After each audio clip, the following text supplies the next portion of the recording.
Thank you very much, Mr. Chair. And also, I'd like to thank Congressman Graves and Congressman Yakum for introducing these critical bills aimed at restoring the NEPA process to its original intent rather than allowing it to continue as a bureaucratic tool to obstruct economic development.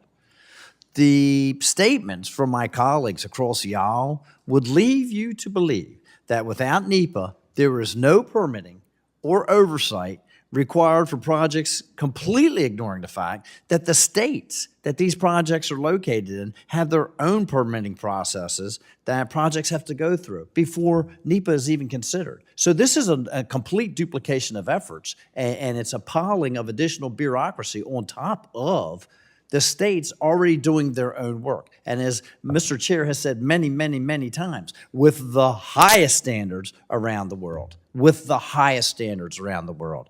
In my home state of Montana, the overreach of the NEPA process impacts every sector, delaying vital infrastructure projects, hindering energy production, wildfire protection, and agriculture.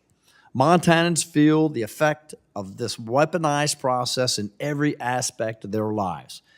Chairman Westerman's bill, which enforces timelines and requires litigants to base lawsuits on previously submitted comments, will provide much-needed predictability. This measure will prevent delays, whether intentional or unintentional, from undermining important projects. In Montana, 3 coal mines are currently facing seemingly indefinite delays on their EISs, well beyond the point where these mines have enough permitted coal to continue their operations.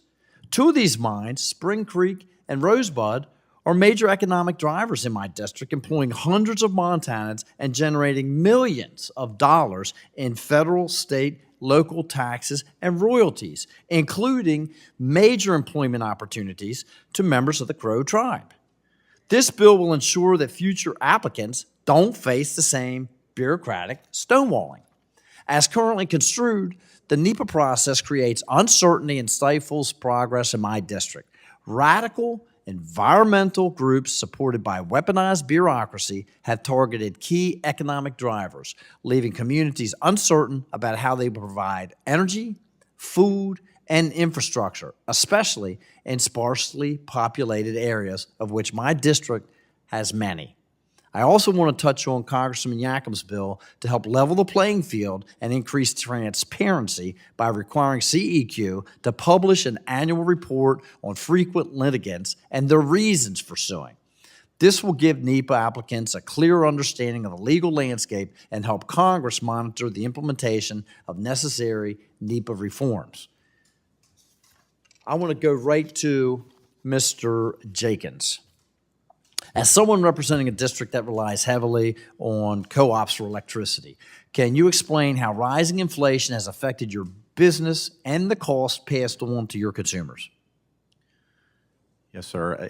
Every aspect of our business has been affected by inflation, and I can point to one particular example: transformers, something that we use every day to serve customers.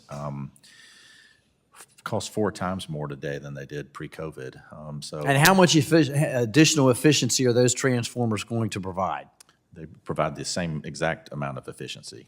Yeah. So as you increase your capacity, which I'm sure that you are, what obstacles have the renewable energy mandates caused for you and your consumers in reference to intermittent reliability and cost? That's that one more time. As you increase your capacity so that you can produce, more, what obstacles have the renewable energy mandates caused for you and your consumers in reference to intermittent reliability and cost?